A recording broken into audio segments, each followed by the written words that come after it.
ਮੈਂ ਦੀ ਤੇ ਝਗੜਿਆਂ ਦੀ ਭੇਂਟ ਚੜ ਜਾਂਦਾ ਤੇ ਸਾਰੀ ਕਾਰਵਾਈ ਗੁੱਲ ਹੋ ਜਾਂਦੀ ਹੈ।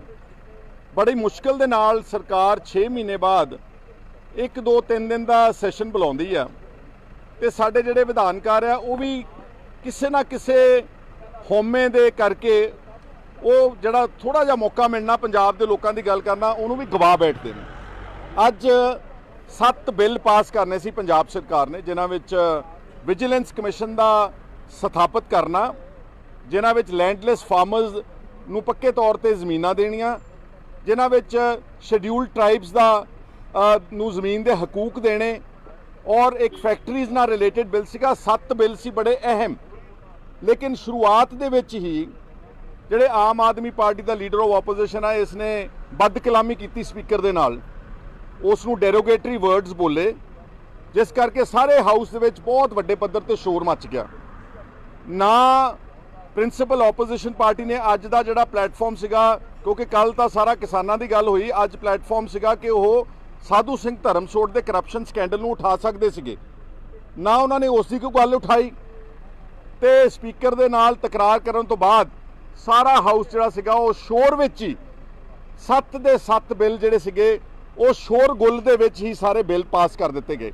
ਸਰਕਾਰਾਂ ਤਾਂ ਲੱਭਦੀਆਂ ਹੁੰਦੀਆਂ ਓਪਰਚੁਨਿਟੀ ਕਿ ਮੌਕਾ ਦੇਣ ਤੇ ਅਸੀਂ ਆਪਣਾ ਕੰਮ ਜਿਹੜਾ ਨਿਰਵਿਘਨ ਕਰ ਦਈਏ, ਔਰ ਇਹ ਮੌਕਾ ਅੱਜ ਆਮ ਆਦਮੀ ਪਾਰਟੀ ਦੀ ਨਲਾਇਕ ਲੀਡਰਸ਼ਿਪ ਨੇ ਅੱਜ ਇਹ ਮੌਕਾ ਦਿੱਤਾ। ਪੰਜਾਬ 'ਚ ਇਹ ਹੈਗੀ ਆ ਬਿਲਕੁਲ ਸੱਚ ਤੇ ਤੱਥਾਂ ਦੇ ਆਧਾਰਿਤ ਜੋ ਮੈਂ ਸਟੇਟਮੈਂਟ ਦੇ ਰਿਹਾ। ਦੂਸਰਾ ਮੈਂ ਕਹਿਣਾ ਚਾਹੁੰਦਾ ਕਿ ਮੈਂ ਨੋਟ ਕਰ ਰਿਹਾ ਵਾਂ ਕਿ ਅੰਦਰ ਕੁਝ ਹੋਰ ਕਹਿੰਦੇ ਨੇ ਆਮ ਆਦਮੀ ਪਾਰਟੀ ਦੇ ਲੀਡਰ, ਜ਼ਿੰਮੇਵਾਰ ਬੰਦੇ, MLAs ਔਰ ਲੀਡਰ ਆਫ ਆਪੋਜੀਸ਼ਨ, ਜਿਹੜੇ ਵੀ ਇਹਨਾਂ ਦੇ MLAs ਨੇ ਅੰਦਰ।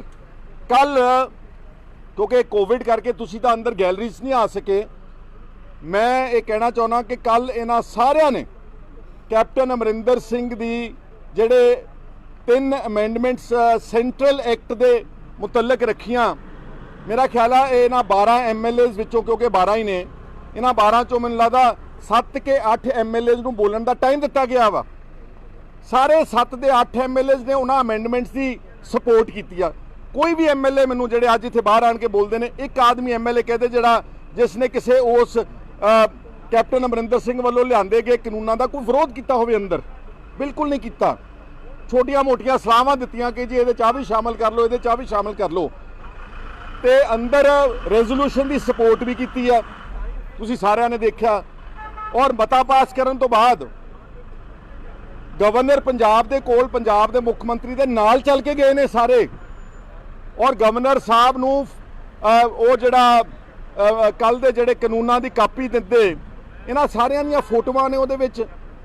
ਤੇ ਚੰਦ ਘੰਟਿਆਂ ਬਾਅਦ ਕੱਲ ਸ਼ਾਮ ਨੂੰ ਸਡਨਲੀ ਦੇ ਰਿਅਲਾਈਜ਼ ਕਿ ਸਾਡੇ ਕੋਲੋਂ ਤਾਂ ਬਹੁਤ ਵੱਡੀ ਗਲਤੀ ਹੋ ਗਈ ਹੈ, ਤੇ ਕੈਪਟਨ ਅਮਰਿੰਦਰ ਸਿੰਘ ਸ਼ਾਇਦ ਪੋਲੀਟੀਕਲ ਮਾਈਲੇਜ ਨਾ ਲੈ ਜੇ, ਤੇ ਫਿਰ ਉਸ ਗੱਲ ਤੋਂ ਮੁੱਕਰਨਾ ਸ਼ੁਰੂ ਕਰ ਦਿੱਤਾ ਇਹਨਾਂ ਨੇ ਕਿ ਜੀ ਇਹਨਾਂ ਵਿੱਚ ਆਹ ਨੁਕਸ ਆ, ਇਹ ਕਾਨੂੰਨ ਕਿਸਾਨਾਂ ਦੇ ਹਿੱਤ ਵਿੱਚ ਨਹੀਂ ਗੇ, ਇਹਨਾਂ ਵਿੱਚ ਇਦਾਂ ਕਿਸਾਨਾਂ ਦਾ ਭਵਿੱਖ ਇਦਾਂ ਖਰਾਬ ਹੋ ਜਾਏਗਾ। ਅਮਰਿੰਦਰ ਸਿੰਘ ਨੂੰ, ਕਿਸਾਨਾਂ ਨੂੰ ਅਪੀਲ ਕਰਨ ਦੀ ਬਜਾਏ ਮੋਦੀ ਨੂੰ ਅਪੀਲ ਕਰਨੀ ਚਾਹੀਦੀ ਆ। ਸਾਰੀਆਂ ਬੇਤੁਕੀਆਂ ਦਲੀਲਾਂ ਤੇ ਗੱਲਾਂ ਨੇ ਮੇਰੇ ਵੀਰੋ। ਅੰਦਰ ਸਦਨ ਵਿੱਚ ਜੋ ਕੁਝ ਹੋਇਆ ਉਹ ਤੁਸੀਂ ਕੱਲ ਪੰਜਾਬ ਭਵਨ ਵਿੱਚ ਥਰੂ ਮੀਡੀਆ ਵੀ ਦੇਖਿਆ। ਇਹਨਾਂ ਸਭ ਨੇ ਯੂਨੈਨਿਮਸਲੀ ਜਿਹੜੇ ਅਮਰਿੰਦਰ ਸਿੰਘ ਨੇ ਬਿੱਲ ਲੈ ਕੇ ਆਏ, ਬਲਕਿ 115 MLAs ਨੂੰ, 2 BJP ਦੇ MLAs ਨੇ ਛੱਡ ਕੇ ਅਕਾਲੀ ਦਲ ਨੇ ਵੀ ਸਾਰੇ ਬਿੱਲਸ ਦੀ ਸਪੋਰਟ ਕੀਤੀ, ਔਰ ਰੈਜ਼ੋਲੂਸ਼ਨ ਜਿਹੜਾ ਉਹ ਸਰਬਸੰਮਤੀ ਨਾਲ ਪਾਸ ਹੋਇਆ। ਅਗਰ ਅੱਜ ਬਾਹਰ ਨਿਕਲ ਕੇ ਅਕਾਲੀ ਲੀਡਰ, ਮੈਂ ਵਿਕਰਮ ਮਜੀਠੀਆ ਦਾ ਵੀ ਸੁਣਿਆ ਬਿਆਨ, ਉਹ ਵੀ ਕਹਿੰਦੇ ਕਿ ਬੜਾ ਧੋਖਾ ਹੋ ਗਿਆ ਕਿਸਾਨਾਂ ਦੇ ਨਾਲ। ਇਹਦਾ ਮਤਲਬ ਤੁਸੀਂ ਐਡੇ ਨਲਾਇਕ ਹੋ ਕਿ ਤੁਸੀਂ ਦਿੱਤੇ ਗਏ ਸਮੇਂ ਅਨੁਸਾਰ ਤੁਸੀਂ ਉੱਥੇ ਕੋਈ ਪੁਆਇੰਟ ਆਊਟ ਹੀ ਨਹੀਂ ਕਰ ਸਕੇ ਕਿ ਆਹ ਧੋਖਾ ਹੋ ਰਿਹਾ ਵਾ, ਤੇ ਅਸੀਂ ਇਸ ਜਿਹੜਾ ਅਮਰਿੰਦਰ ਦੀਆਂ ਅਮੈਂਡਮੈਂਟਸ ਪੇਸ਼ ਕੀਤੀਆਂ ਜਾ ਰਹੀਆਂ ਇਹਦਾ ਵਿਰੋਧ ਕਰਦੇ ਆ। ਕੋਈ ਇੱਕ ਲਫ਼ਜ਼ ਵਿਧਾਨ ਸਭਾ ਦਾ, ਇੱਕ ਸ਼ਬਦ ਰਿਕਾਰਡਡ ਆ, ਔਨ ਰਿਕਾਰਡ ਆ। ਨਾ ਅਕਾਲੀ ਦਲ ਨੇ ਕੋਈ ਵਿਰੋਧ ਕੀਤਾ ਅੰਦਰ। ਸਲਾਹ ਦੇਣੀ ਹੋਰ ਗੱਲ ਹੈ, ਵਿਰੋਧ ਕਰਨਾ, ਵਾਕਆਊਟ ਕਰਨਾ, ਪ੍ਰੋਟੈਸਟ ਕਰਨਾ, ਆਪਣਾ ਡਾਇਸੈਂਟ ਰਿਕਾਰਡ ਕਰਾਉਣਾ, ਉਹ ਇੱਕ ਵੱਖਰੀ ਗੱਲ ਆ। ਤੇ ਨਾ ਇਹਨਾਂ ਨੇ ਰੈਜ਼ੋਲੂਸ਼ਨ ਦਾ ਵਿਰੋਧ ਕੀਤਾ, ਤੇ ਅਕਾਲੀ ਵੀ ਬੜੇ ਖੁਸ਼ ਭੱਜੇ ਗਵਰਨਰ ਰਾਜ ਭਵਨ ਗਏ ਕੱਲ, ਤੇ ਲੀਡਰ ਆਫ ਆਪੋਜੀਸ਼ਨ ਤੇ ਆਮ ਆਦਮੀ ਪਾਰਟੀ ਦੇ MLAs ਵੀ ਸਾਰੇ ਉੱਥੇ ਗਏ ਹੋਏ ਸੀਗੇ। ਇਸ ਲਈ ਮੈਂ ਸਮਝਦਾ ਇਹ ਫਰਜ਼ੀ ਇਨਕਲਾਬੀ ਜਿਹੜੇ ਨੇ ਨਾ, ਇਹ ਦੋਗਲੀਆਂ ਗੱਲਾਂ ਕਰ ਰਹੇ ਨੇ, ਔਰ ਮੈਨੂੰ ਅੱਜ ਕਹਿਣ ਵਿੱਚ ਕੋਈ ਅਫਸੋਸ ਨਹੀਂਗਾ ਇਹ ਸਾਰੀ ਥੀਏਟਰਿਕਸ ਦੀ ਪੋਲਿਟਿਕਸ ਕਰ ਰਹੇ ਨੇ। ਆ 2-3 ਦਿਨ ਪਹਿਲਾਂ ਸਦਨ ਦੇ ਅੰਦਰ ਜਾ ਕੇ ਸੌਣ ਦਾ ਕੀ ਮਤਲਬ ਸੀ, ਦੱਸੋ ਜ਼ਰਾ ਕੀ ਮਤਲਬ ਸੀਗਾ? ਕੀ ਪ੍ਰੋਟੈਸਟ ਕਰ ਰਹੇ ਸੀਗੇ? ਆਖੇ ਜੀ ਸਾਨੂੰ ਬਿੱਲਾਂ ਦੀ ਕਾਪੀ ਨਹੀਂ ਦਿੱਤੀ ਗਈ। ਤੇ ਕੱਲ ਸਵੇਰ ਦੀ ਗੱਲ ਹੈ, ਕੱਲ ਸਵੇਰੇ ਬੜੇ ਸੋਹਣੇ ਘਰੋਂ ਨਹਾ ਧੋ ਕੇ ਆਣ ਕੇ ਮੁੜ ਕੇ ਫੇਰ ਬਹਿ ਗਏ ਕਿ ਇਹਨਾਂ ਨੂੰ ਬਿੱਲਾਂ ਦੀ ਕਾਪੀ ਦੇ ਦਿੱਤੀ ਗਈ ਸੀਗੀ। ਔਰ ਗਵਰਨਮੈਂਟ ਨੇ ਐਕਸਪਲੇਨ ਕੀਤਾ ਕਿ ਇਹ ਐਮਰਜੈਂਟ ਸੈਸ਼ਨ ਹੈ। ਅਸੀਂ ਕੈਪਟਨ ਅਮਰਿੰਦਰ ਸਿੰਘ ਨੇ ਜੋ ਉੱਥੇ ਔਨ ਰਿਕਾਰਡ ਕਿਹਾ, ਉਹਨਾਂ ਨੇ ਕਿਹਾ ਅੱਜ ਸਵੇਰੇ 9:30 ਵਜੇ ਮੈਂ ਬਿੱਲ ਸਾਈਨ ਕਰਕੇ ਤੇ ਆਇਆ ਵਾਂ, ਤੇ ਮੈਂ ਤੁਹਾਨੂੰ ਉਹ ਤੋਂ ਪਹਿਲਾਂ ਕਿੱਦਾਂ ਦੇ ਦਿੰਦਾ ਜਦੋਂ ਤੱਕ ਮੇਰੇ ਉਹਦੇ ਤੇ ਸਿਗਨੇਚਰ ਨਹੀਂ ਸੀ ਹੋਏ। ਤੇ ਫਿਰ ਬੜੇ ਸੋਹਣੇ ਨਹਾ ਧੋ ਕੇ ਉਸੇ ਹੀ ਤਨਖਾਹ ਤੇ ਕੰਮ ਕਰਨ ਵਾਸਤੇ ਕੱਲ ਉੱਥੇ ਬੈਠ ਗਏ। ਦੇਅਰਫੋਰ ਮੈਂ ਪੰਜਾਬ ਦੇ ਲੋਕਾਂ ਨੂੰ ਅਪੀਲ ਕਰਨਾ ਚਾਹੁੰਦਾ ਕਿ ਇਹ ਲੋਕ ਤੁਹਾਨੂੰ ਗੁੰਮਰਾਹ ਕਰ ਰਹੇ ਨੇ। ਠੀਕ ਹੈ, ਸਰਕਾਰਾਂ ਜਿਹੜੀਆਂ ਨੇ ਉਹਦੇ 'ਚ ਕੋਈ ਸ਼ੱਕ ਨਹੀਂਗਾ ਕਿ ਕਾਂਗਰਸੀ ਸਰਕਾਰ ਪਿਛਲੇ ਪੌਣੇ 4 ਸਾਲ ਵਿੱਚ ਕਿਸਾਨਾਂ ਮੁੱਦਿਆਂ ਦੇ ਉੱਤੇ ਬੁਰੀ ਤਰ੍ਹਾਂ ਫੇਲ ਹੋਈ ਆ, ਬੇਰੁਜ਼ਗਾਰੀ ਤੇ ਬੁਰੀ ਤਰ੍ਹਾਂ ਫੇਲ ਹੋਈ ਆ, ਨਸ਼ਿਆਂ ਦੇ ਮਾਮਲੇ ਦੇ ਉੱਤੇ ਬੁਰੀ ਤਰ੍ਹਾਂ ਫੇਲ ਹੋਈ ਆ, ਭ੍ਰਿਸ਼ਟਾਚਾਰ ਨੂੰ ਕੰਟਰੋਲ ਕਰਨ ਦੇ ਵਿੱਚ ਬੁਰੀ ਤਰ੍ਹਾਂ ਫੇਲ ਹੋਈ ਆ।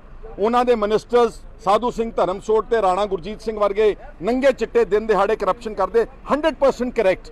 ਬਟ ਕੀ ਇੱਕ ਮੇਜਰ ਪ੍ਰਿੰਸੀਪਲ ਆਪੋਜੀਸ਼ਨ ਪਾਰਟੀ ਸਿਰਫ ਨਟੰਕੀ ਕਰੇਗੀ?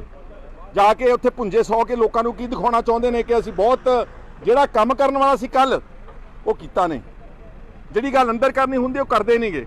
ਇਸ ਲਈ ਮੈਂ ਇਹਨਾਂ ਨੂੰ ਇਸ ਕਰਕੇ ਫਰਜ਼ੀ ਇਨਕਲਾਬੀ ਕਹਿਣਾ। ਔਰ ਅੱਜ ਜਿਹੜਾ ਤਕਰਾਰ ਹੋਇਆ ਤੇ ਸਪੀਕਰ ਤੇ ਕਾਂਗਰਸ ਪਾਰਟੀ ਨੇ ਕਿਹਾ ਕਿ ਜਿਹੜੇ ਤੁਸੀਂ ਅਪਸ਼ਬਦ ਬੋਲੇ ਨੇ ਸਪੀਕਰ ਦੇ ਖਿਲਾਫ, ਤੁਸੀਂ ਇਹ ਮਾਫੀ ਮੰਗੋ ਤੇ ਅਸੀਂ ਪ੍ਰੋਸੀਡਿੰਗ ਚੱਲਣ ਜਾਵਾਂਗੇ। ਭਈ ਜੇ ਅਰਵਿੰਦ ਕੇਜਰੀਵਾਲ ਬਿਕਰਮ ਮਜੀਠੀਆ ਤੋਂ ਨਸ਼ੇ ਦੇ ਮਾਮਲੇ ਤੇ ਮਾਫੀ ਮੰਗ ਸਕਦਾ ਵਾ, ਤੇ ਮੈਂ ਉਹਨਾਂ ਨੂੰ ਜਾਂਦੇ ਐਮਐਲਏ ਨੂੰ ਜਦੋਂ ਤੁਰੇ ਜਾਂਦੇ ਸੀ ਰੌਲਾ ਪਾਉਂਦੇ ਸੀ, ਮੈਂ ਕਿਹਾ ਯਾਰ ਤੁਸੀਂ ਕੇਜਰੀਵਾਲ ਨਾਲੋਂ ਤਾਂ ਨਹੀਂ ਵੱਡੇ।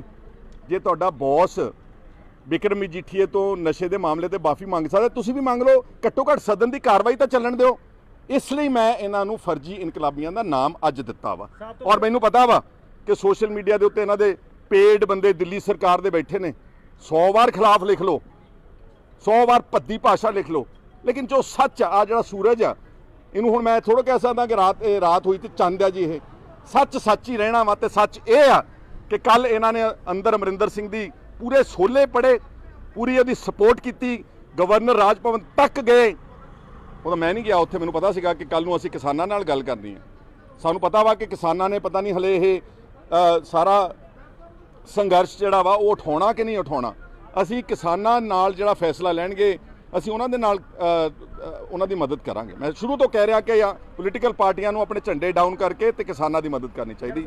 ਇਸ ਲਈ ਇਹ ਸਭ ਕੁਝ ਮੈਂ ਅੱਜ ਦੱਸਣਾ ਆਪਣਾ ਫਰਜ਼ ਵੀ ਸਮਝਿਆ। ਖਹਿਰਾ ਸਾਹਿਬ ਇੱਥੇ ਤਰਕ ਦੇ ਕੇ ਗਏ ਨੇ, ਉਹ ਕਹਿੰਦੇ ਵੀ ਅਸੀਂ ਸਿਰਫ ਇੱਕ ਸਿੰਬੋਲਿਕ ਮੈਸੇਜ ਦੇਣਾ ਸੀ ਕੇਂਦਰ ਦੀ ਸਰਕਾਰ ਨੂੰ ਕਿ ਅਸੀਂ ਸਾਰੇ ਪੰਜਾਬ ਦੇ ਵਿੱਚ ਇਕੱਠੇ ਹਾਂ, ਇਸ ਕਰਕੇ ਅਸੀਂ ਕੱਲ ਗਵਰਨਰ ਹਾਊਸ ਗਏ। ਤੇ ਫਿਰ ਹੁਣ ਰੋਂਦੇ ਕਿਉਂ ਬਾਹਰ? ਫਿਰ ਅੰਦਰ ਤੁਸੀਂ ਕਹਿੰਦੇ ਆ ਕਿ ਸਿੰਬੋਲਿਕ ਮੈਸੇਜ, ਇਹਦਾ ਮਤਲਬ ਤੁਸੀਂ ਉਹੀ ਮੈਂ ਕਹਿੰਦਾ ਦੋਗਲੇ ਚਿਹਰੇ, ਹਾਈਟ ਆਫ ਹਿਪੋਕ੍ਰੇਸੀ। ਅੰਦਰ ਕੁਝ ਹੋਰ, ਬਾਹਰ ਕਿਉਂਕਿ ਕੈਮਰਿਆਂ 'ਚ ਲੋਕਾਂ ਨੇ ਦੇਖਣਾ, ਬਾਹਰ ਕੁਝ ਹੋਰ। ਇਹ ਉਹਨਾਂ ਦੀ ਬਿਲਕੁਲ ਜਿਹੜੀ ਬੇਤੁਕੀ ਦਲੀਲ ਆ। ਮੇਰੇ ਹਿਸਾਬ ਦੇ ਨਾਲ ਦੇ did not understand the core issue. ਇਹਨਾਂ ਨੂੰ ਪਤਾ ਹੀ ਨਹੀਂ ਲੱਗਿਆ ਕਿ ਅਮੈਂਡਮੈਂਟਸ ਕੀ ਆ ਰਹੀਆਂ ਨੇ। ਇਹਨਾਂ ਨੂੰ ਪਤਾ ਹੀ ਨਹੀਂ ਲੱਗਿਆ ਇਹ ਸਿਰਫ ਰੂਲਿੰਗ ਪਾਰਟੀ ਦੇ ਜਲਾਓ ਤੇ ਉਹਦੇ ਪ੍ਰੈਸ਼ਰ ਵਿੱਚ ਆਣ ਕੇ ਸਾਰਾ ਕੁਝ ਜਿਹੜਾ ਉਹਨਾਂ ਦੀ ਸਪੋਰਟ ਕਰ ਗਏ। ਔਰ ਮੈਂ ਪੰਜਾਬ ਦੇ ਕਿਸਾਨਾਂ ਨੂੰ ਇਹ ਕਹਿਣਾ ਚਾਹੁੰਦਾ ਵਾਂ ਕਿ ਦੇਖੋ 73 ਸਾਲ ਦੀ ਆਜ਼ਾਦੀ ਤੋਂ ਬਾਅਦ ਆਪਾਂ ਦੇਖ ਲਈਏ, ਇਹਦੇ 'ਚ ਆਪਾਂ ਨੂੰ ਲੱਭਿਆ ਕੁਛ ਨਹੀਂਗਾ। ਮਾਫ ਕਰਨਾ, ਆ ਜਿਹੜਾ ਅੱਜ ਮੋਦੀ ਸਾਹਿਬ ਦੀ ਸਰਕਾਰ ਨੇ ਦੇਖੋ ਕਿੱਥੇ ਲਿਆ ਕੇ ਖੜੇ ਕਰਤੇ ਕਿਸਾਨ। ਅਸੀਂ ਸਵਾਮੀਨਾਥਨ ਕਮੇਟੀ ਦੀ ਰਿਪੋਰਟ ਲਾਗੂ ਕਰਨ ਨੂੰ ਨਹੀਂ ਮੰਗ ਰਹੇ। ਅਸੀਂ ਜਿਹੜੇ ਵੱਡੇ ਸਾਡੇ ਗੁੰਝਲਦਾਰ ਇਸ਼ੂਜ਼ ਆ ਅਸੀਂ ਉਹ ਨਹੀਂ ਕਹਿ ਰਹੇ। ਹੁਣ ਕਿਸਾਨ ਪੰਜਾਬ ਦੇ ਕੀ ਕਹਿ ਰਹੇ ਨੇ, ਦੇਖੋ ਕਿੱਡੇ ਭੋਲੇ ਨੇ। ਉਹ ਕਹਿੰਦੇ ਜੀ ਜਿਹੜੀ MSP ਦੀ ਪ੍ਰਣਾਲੀ ਸਾਨੂੰ 1 ਲੱਖ ਕਰੋੜ ਦੀ ਕਰਜ਼ਈ ਕਰ ਗਈ ਤੇ ਸਾਨੂੰ ਆਤਮ ਹੱਤਿਆ ਤੇ ਕਰ ਗਈ, ਸਾਨੂੰ ਉਹੀ MSP ਦੇ ਦਿਓ। ਇਹ ਦੋਨੋਂ ਭੋਲੇ ਬੰਦੇ ਸਾਰੇ ਦੇਸ਼ ਦਾ ਅਨਾਜ ਦਾ ਢਿੱਡ ਭਰਿਆ। ਇਹ ਮੋਦੀ ਸਾਹਿਬ ਦੀ ਇੱਕ ਗਿਣ ਮਿੱਥ ਕੇ ਸਾਜ਼ਿਸ਼ ਸੀਗੀ ਕਿ ਇਦਾਂ ਦੇ ਕਾਨੂੰਨ ਪਾਸ ਕਰੋ ਤਾਂ ਕਿ ਪੰਜਾਬ ਦੇ ਕਿਸਾਨ ਦਾ ਇੱਕ ਵਾਰੀ ਮੁਕੰਮਲ ਤੌਰ ਤੇ ਲੱਕ ਤੋੜ ਦਿਓ। ਔਰ ਇਹਦਾ ਡਟ ਕੇ ਜਿੰਨਾ ਵੀ ਅਪੋਜ਼ ਕਿਸਾਨ ਕਰਨਗੇ, ਚਾਹੇ ਉਹ ਰੇਲਾਂ ਤੇ ਬੈਠੇ ਅਸੀਂ ਉਹਨਾਂ ਦੇ ਨਾਲ ਆ, ਚਾਹੇ ਉਹ ਸੜਕਾਂ ਤੇ ਬੈਠਣਗੇ ਅਸੀਂ ਨਾਲ ਆ, ਚਾਹੇ ਉਹ 30 ਜਥੇਬੰਦੀਆਂ ਦਾ ਮੋਰਚਾ ਅਸੀਂ ਨਾਲ ਹੈ ਤੇ ਚਾਹੇ ਉਹ ਸ਼ੰਭੂ ਦਾ ਮੋਰਚਾ, ਅਸੀਂ ਉਹਨਾਂ ਦੀ ਮਦਦ ਕਰਾਂਗੇ। ਆਮ ਆਦਮੀ ਪਾਰਟੀ ਨੇ ਅੱਜ ਗੱਲ ਆਖੀ ਹੈ ਕਿ MSP ਜਿਹੜੀ ਹੈਗੀ ਹੈ ਪੰਜਾਬ ਸਰਕਾਰ ਨੂੰ ਸ਼ੋਰ ਕਰਨੀ ਚਾਹੀਦੀ ਹੈ, ਤੇ ਜੇ ਉਹਨਾਂ ਨੇ ਇਹ ਵੀ ਗੱਲ ਆਖੀ ਜੇ ਸਾਡੀ ਸਰਕਾਰ ਆਉਂਦੀ ਹੈ ਤੇ ਅਸੀਂ ਇਹ ਕੰਮ ਕਰਕੇ ਦਿਖਾ ਸਕਦੇ ਹਾਂ। ਕਿਹਦੀ ਸਰਕਾਰ ਆਉਂਦੀ? ਪੰਜਾਬ ਦੇ ਵਿੱਚ ਆਮ ਆਦਮੀ ਪਾਰਟੀ ਦੀ। ਜਦੋਂ ਲੋਕਾਂ ਨੇ ਮੌਕਾ ਦਿੱਤਾ ਉਦੋਂ ਇਹਨਾਂ ਦੇ ਹੈਂਕੜ ਨੇ ਸਾਰੀ ਪਾਰਟੀ ਦਾ ਬਣਿਆ ਬਣਾਇਆ ਜਿਹੜਾ ਮੌਕਾ ਸੀ ਉਹ ਗਵਾਤਾ। ਕਿਸੇ ਆਦਮੀ ਨੂੰ ਪ੍ਰੋਜੈਕਟ ਨਹੀਂ ਕਰਨ ਦਿੱਤਾ। ਫੂਲਕਾ ਸਾਹਿਬ ਨੂੰ ਬਣਾ ਦਿੰਦੇ, ਆ ਚਲੋ ਭਗਵੰਤ ਨੂੰ ਹੀ ਦੇ ਦਿੰਦੇ ਮੌਕਾ। ਉਦੋਂ ਤਾਂ ਇਹ ਮੌਕਾ ਗਵਾ ਚੁੱਕੇ ਨੇ ਕਿ ਇਹਨਾਂ ਦੀ ਸਰਕਾਰ ਹੋਣੀ ਹੈ। ਇਹਨਾਂ ਦੀ ਤਾਂ ਜੇ ਇਹ ਅਗਲੀ ਵਾਰ ਆਪਣੀਆਂ ਸੀਟਾਂ ਬਚਾ ਜਾਣ ਤੇ ਇੱਕ ਦੋ ਬੰਦੇ ਸਾਰੇ ਪੰਜਾਬ ਦੀ ਅਸੈਂਬਲੀ 'ਚ ਭੇਜ ਦੇਣ। ਅਸਲ ਜਿਹੜੀ ਗੱਲ ਅੱਜ ਇਹ ਹੈ, they have lost a golden opportunity. ਲੋਕਾਂ ਨੂੰ ਪਤਾ ਲੱਗ ਗਿਆ ਕਿ ਇਹ ਸਿਰਫ ਹਰ ਵਕਤ ਫੋਟੋ ਖਿਚਾਉਣ ਦੀ ਰਾਜਨੀਤੀ ਵਿੱਚ ਪਏ ਹੋਏ ਨੇ। ਔਰ ਮੈਂ ਕਿੱਥੇ ਕਹਿਣਾ ਚਾਹੁੰਦਾ ਕਿ ਚਲੋ ਅਮਰਿੰਦਰ ਸਿੰਘ ਨੇ ਜੀ ਬਹੁਤ ਮਾੜਾ ਕੰਮ ਕੀਤਾ ਜੀ, ਉਹਨੇ ਇਹ ਕਰਤਾ, ਕਾਨੂੰਨ ਉਹ ਕਰਤੇ। ਕੇਜਰੀਵਾਲ ਨੂੰ ਹੀ ਮਨਾ ਲੈਣ ਕਿ ਦਿੱਲੀ ਦੀ ਵਿਧਾਨ ਸਭਾ ਦੇ ਵਿੱਚ ਮਤਾ ਪਾਸ ਕਰ ਦੇਵੇ ਇੱਦਾਂ ਹੀ। ਚਲੋ ਉਹਨਾਂ ਜਿਹੜੇ ਕਾਨੂੰਨ ਇਹ ਕਹਿੰਦੇ ਨੇ ਕਿ ਕਿਉਂਕਿ ਦਿੱਲੀ ਵਿੱਚ ਵੀ ਕਿਸਾਨ ਆ, ਦਿੱਲੀ 'ਚ ਕਹਿੰਦੇ ਜੀ ਅਸੀਂ ਸਵਾਮੀਨਾਥਨ ਕਮੇਟੀ ਦੀ ਰਿਪੋਰਟ ਅਨੁਸਾਰ ਅਸੀਂ 2600 ਰੁਪਇਆ ਕੁਇੰਟਲ ਕਣਕ ਦਾ ਦੇ ਰਹੇ ਹਾਂ। ਇਹਦਾ ਮਤਲਬ ਕਿਸਾਨ ਤੇ ਜ਼ਮੀਨ ਦਿੱਲੀ ਵਿੱਚ ਹੈਗੀ ਹੈ ਨਾ। ਤੇ ਕੇਜਰੀਵਾਲ ਤੋਂ ਠੀਕ ਕਰਾ ਲੈਣ ਕਿ MSP ਜਿਹੜੀ ਆ ਜਿੱਦਾਂ ਇਹ ਚਾਹੁੰਦੇ ਸੀ, ਉਹ ਅਮੈਂਡਮੈਂਟ ਤੇ ਉਹ ਕਾਨੂੰਨ ਕੇਜਰੀਵਾਲ ਕੋਲੋਂ ਦਿੱਲੀ 'ਚ ਪਾਸ ਕਰਾ ਲੈਣ ਤੇ ਨਾਲ ਇੱਕ ਮਤਾ ਪਾ ਦੇਣ, ਮੋਦੀ ਦੀ ਸਰਕਾਰ ਨੂੰ ਕੰਡੈਮ ਕਰ ਦੇਣ ਤੇ 3 ਕਾਲੇ ਕਾਨੂੰਨਾਂ ਨੂੰ ਰਿਜੈਕਟ ਕਰ ਦੇਣ। ਮੰਨ ਜੂਗਾ ਮੈਂ ਕਿ ਇਹ ਇਨਕਲਾਬ ਜਿਹੜਾ ਇਹਨਾਂ ਦੇ ਮਨ ਵਿੱਚ ਆ, ਵਾਕਈ ਇਹਦੇ 'ਚ ਕੋਈ ਜਾਨ ਵੀ ਹੈਗੀ ਹੈ। ਤੇ ਜੇ ਆਪਾਂ ਸਿਰਫ ਦੂਜਿਆਂ ਨੂੰ ਕੰਡੈਮ ਕਰਨਾ ਵਾ ਤੇ ਅੰਦਰ ਕੁਝ ਕਰਨਾ ਵਾ ਤੇ ਬਾਹਰ ਝੂਠ ਬੋਲਣਾ, nothing can be achieved like this. ਹਾਂਜੀ, ਆਪਣਾ PM ਮੋਦੀ ਦਾ ਹੁਣੇ ਟਵੀਟ ਆਇਆ ਕਿ ਮੈਨੂੰ ਪਤਾ ਲੱਗਿਆ ਕਿ ਪੰਜਾਬ ਵਿਧਾਨ ਸਭਾ ਨੇ ਖੇਤੀ ਕਾਨੂੰਨ ਨੂੰ ਲੈ ਕੇ ਸਾਡੇ ਖਿਲਾਫ ਮਤਾ ਪਾਸ ਕੀਤਾ ਹੈ ਤੇ ਅਸੀਂ ਇਸ ਦੀ ਜੋ ਆਇਆ ਇਸ ਨੂੰ ਭੋਗ ਕੇ ਅਸੀਂ ਕਿਸਾਨਾਂ ਦੇ ਹਿੱਤ 'ਚ ਕਾਰਵਾਈ ਕਰਾਂਗੇ। ਮੋਦੀ ਦੇ ਟਵੀਟ ਨੂੰ ਕਿਵੇਂ ਦੇਖੋ, ਗੱਲ ਇਹ ਹੈਗੀ ਆ ਕਿ ਜੋ ਕੁਝ ਪੰਜਾਬ ਦੇ ਵਿੱਚ ਹੋਇਆ, ਵਿਧਾਨ ਸਭਾ ਆਈ ਜਾਂ ਕਿਸਾਨਾਂ ਨੂੰ ਦਿੱਲੀ ਵਿੱਚ ਇੱਕ ਭਾਵੇਂ ਫਰਜ਼ੀ ਤਰੀਕੇ ਨਾਲ ਬੁਲਾਇਆ ਗਿਆ, ਉਹ ਸਾਰਾ ਕਿਸਾਨ ਅੰਦੋਲਨ ਦਾ ਪ੍ਰੈਸ਼ਰ ਆ ਵੀ ਜਿਹੜੇ ਅੱਜ ਕੈਪਟਨ ਅਮਰਿੰਦਰ ਸਿੰਘ ਨੂੰ ਸੱਦਣਾ ਪਿਆ ਨਾ ਵਿਧਾਨ ਸਭਾ ਦਾ ਸੈਸ਼ਨ, ਇਹ ਕਿਸਾਨਾਂ ਦੇ ਸੰਘਰਸ਼ ਦਾ ਪ੍ਰੈਸ਼ਰ ਆ। ਇਸ ਲਈ ਅਸੀਂ ਤਾਂ ਚਾਹੁੰਦੇ ਆ ਕਿ ਮੋਦੀ ਸਾਹਿਬ ਅਗਰ ਵਾਕਈ ਹੀ ਡੈਮੋਕ੍ਰੇਸੀ ਵਿੱਚ ਯਕੀਨ ਰੱਖਦੇ ਆ ਤੇ ਜਦੋਂ ਸਾਰਾ ਸੂਬਾ ਹਾਹਾਕਾਰ ਮਚਾ ਰਿਹਾ ਕਿ ਸਾਨੂੰ ਕਾਨੂੰਨ ਨਹੀਂ ਚਾਹੀਦੇ, ਤੇ ਮੈਂ ਤਾਂ ਇੱਕ ਸੁਖਾਲਾ ਰਾਹ ਇਹ ਵੀ ਦੱਸਿਆ ਸੀਗਾ ਕਿ ਆਰਟੀਕਲ 371 ਕਨਸਟੀਟਿਊਸ਼ਨ ਦਾ ਪ੍ਰੋਵਾਈਡ ਕਰਦਾ ਕਿ ਤੁਸੀਂ ਇਹ ਪੰਜਾਬ ਨੂੰ ਇਹਨਾਂ ਕਾਲੇ ਕਾਨੂੰਨਾਂ ਤੋਂ ਐਗਜ਼ੈਂਪਟ ਕਰ ਦਿਓ। ਅੱਜ ਤੋਂ ਸਾਲ ਪਹਿਲਾਂ 370 ਜੰਮੂ ਕਸ਼ਮੀਰ ਨੂੰ ਪ੍ਰੋਟੈਕਸ਼ਨ ਦਿੰਦਾ ਸੀ, ਉਹ ਬੀਜੇਪੀ ਨੇ ਖਤਮ ਕਰਤੀ। ਅੱਜ ਵੀ 371 ਕਨਸਟੀਟਿਊਸ਼ਨ ਦੀ ਧਾਰਾ ਅਨੁਸਾਰ 10 ਸਟੇਟਸ ਗੁਜਰਾਤ, ਮਹਾਰਾਸ਼ਟਰ ਔਰ ਗੋਆ ਤੇ 10 ਸੂਬਿਆਂ ਦੇ ਕੋਲ ਸਪੈਸ਼ਲ ਪ੍ਰੋਟੈਕਸ਼ਨ ਹੈ under article 371 of the constitution. ਤੇ ਮੋਦੀ ਸਾਹਿਬ ਨੂੰ ਚਾਹੀਦਾ ਕਿ ਪੰਜਾਬ ਦੇ ਲੋਕਾਂ ਨੂੰ ਬਖਸ਼ ਦੇਣ। ਪੰਜਾਬ ਦਾ ਕਿਸਾਨ ਪਹਿਲਾਂ ਹੀ ਬਹੁਤ ਰਗੜਿਆ ਹੋਇਆ ਵਾ, ਬਹੁਤ ਵੱਡੇ ਪੱਧਰ ਤੇ ਕਰਜ਼ਈ ਤੇ ਆਤਮ ਹੱਤਿਆ ਕਰ ਰਿਹਾ ਵਾ। ਤੁਸੀਂ ਉਹਨੂੰ ਇਨਾਮ ਦੇਣ ਦੀ ਬਜਾਏ, ਜਦੋਂ ਦੇਸ਼ ਦਾ ਅਨਾਜ ਦਾ ਭੰਡਾਰ ਭਰਨਾ ਸੀ ਉਦੋਂ ਕਿਸਾਨ ਚੰਗਾ ਸੀਗਾ, ਉਹਨੂੰ ਇਨਾਮ ਦੇਣ ਦੀ ਬਜਾਏ ਤੁਸੀਂ ਉਹਨੂੰ ਸਜ਼ਾ ਦੇ ਰਹੇ ਹੋ। ਇਸ ਕਰਕੇ ਇਹ ਜੋ ਕੁਝ ਵਿਧਾਨ ਸਭਾ 'ਚ ਹੋਇਆ ਨਾ, ਮੈਂ ਤੁਹਾਨੂੰ ਕਹਿਣਾ ਚਾਹੁੰਦਾ, ਦੇਖੋ ਓਨੈਸਟਲੀ ਸਪੀਕਿੰਗ ਇਹਦਾ ਸ਼ਾਇਦ ਲੀਗਲੀ ਇਹ ਬਹੁਤ ਕੋਈ ਸਕੂਟਨੀ ਸਟੈਂਡ ਨਾ ਕਰ ਸਕੇ, ਮੰਨ ਲਿਆ ਜਿਹੜੇ ਕਾਨੂੰਨ ਬਣਾਏ ਨੇ। ਪਰ ਇੱਕ ਗੱਲ ਤਾਂ ਮੰਨਣ ਨੂੰ ਕਿ ਇਹ ਇੱਕ ਪੋਲੀਟੀਕਲ ਸੁਨੇਹਾ ਦਿੱਤਾ ਦਿੱਲੀ ਦੇ ਤਖਤ ਨੂੰ ਕਿ ਪੰਜਾਬ ਦੇ 3.25 ਕਰੋੜ ਆਬਾਦੀ ਦੇ ਜਿਹੜੇ ਨੁਮਾਇੰਦੇ ਨੇ, ਅਸੀਂ ਇੱਕ ਥਾਂ ਤੇ ਇੱਕ ਮੁੱਠ ਕਿਸਾਨਾਂ ਦੇ ਨਾਲ ਖੜੇ ਹਾਂ। ਇਹ ਤਾਂ ਸੁਨੇਹਾ ਦੇਣਾ ਕੋਈ ਮਾੜੀ ਗੱਲ ਨਹੀਂ ਸੀਗੀ। ਔਰ ਅਮਰਿੰਦਰ ਸਿੰਘ ਨੇ ਜਿਹੜਾ termination of waters agreement act pass ਕੀਤਾ ਸੀਗਾ 2004 'ਚ, ਲੀਗਲੀ ਤਾਂ ਉਹ ਵੀ ਟੈਂਜੀਬਲ ਨਹੀਂ ਸੀਗਾ ਕਿਉਂਕਿ ਇੱਥੋਂ ਪਾਸ ਕੀਤਾ, ਪ੍ਰੈਜ਼ੀਡੈਂਟ ਨੇ ਉਹਨੂੰ ਚੱਕ ਕੇ ਸੁਪਰੀਮ ਕੋਰਟ ਭੇਜਤਾ। ਉਹ ਸਾਨੂੰ ਪਤਾ ਵਾ ਕਿ ਇਹ ਫੈਸਲਾ SYL ਦਾ ਸਾਡੇ ਉਲਟ ਆਉਣਾ ਵਾ, ਪਰ 15-16 ਸਾਲ ਦਾ ਵਕਫਾ ਇਸ ਕਾਨੂੰਨ ਨੇ ਬਣਾਏ ਹੋਏ ਨੇ ਕੱਢ ਦਿੱਤਾ। ਸੋ ਦੇਅਰਫੋਰ ਆਈ ਫੀਲ ਕਿ ਇਹ ਜਿਹੜਾ ਕੰਮ ਕੱਲ ਵਿਧਾਨ ਸਭਾ 'ਚ ਹੋਇਆ, ਉਹਦੇ 'ਚ ਆਮ ਆਦਮੀ ਨੂੰ ਤੇ ਅਕਾਲੀਆਂ ਨੂੰ ਮੁੱਕਰਨਾ ਨਹੀਂ ਚਾਹੀਦਾ। ਤੁਸੀਂ ਜਦੋਂ ਮੁੱਕਰੋਗੇ, ਤੁਸੀਂ ਮੋਦੀ ਨੂੰ ਸੁਨੇਹਾ ਦੇ ਰਹੇ ਹੋ ਕਿ ਅਸੀਂ ਪਾਟੇ ਹੋਏ ਹਾਂ ਸਾਰੇ। ਇੱਕ ਵਾਰ ਜੋ ਮਤਾ ਪਾਸ ਕਰਤਾ ਉਹਦੇ ਨਾਲ ਖੜੇ ਰਹੋ ਔਰ ਪੂਰਾ ਪ੍ਰੈਸ਼ਰ ਬਿਲਡ ਕਰੋ। ਔਰ ਮੈਂ ਅੱਜ ਵੀ ਕੱਲ ਵੀ ਮੈਂ ਕਿਹਾ ਸੀ on the floor of the house ਕਿ ਕੈਪਟਨ ਅਮਰਿੰਦਰ ਸਿੰਘ ਨੂੰ ਹੁਣ, ਕਿਉਂਕਿ ਉਹਨਾਂ ਨੇ ਇੱਕ ਲੀਡ ਲਈ ਹੈ, ਇੱਕ ਮਤਾ ਪਾਸ ਕੀਤਾ, ਦੈਟ ਇਜ਼ ਨਾਟ ਇਨਫ।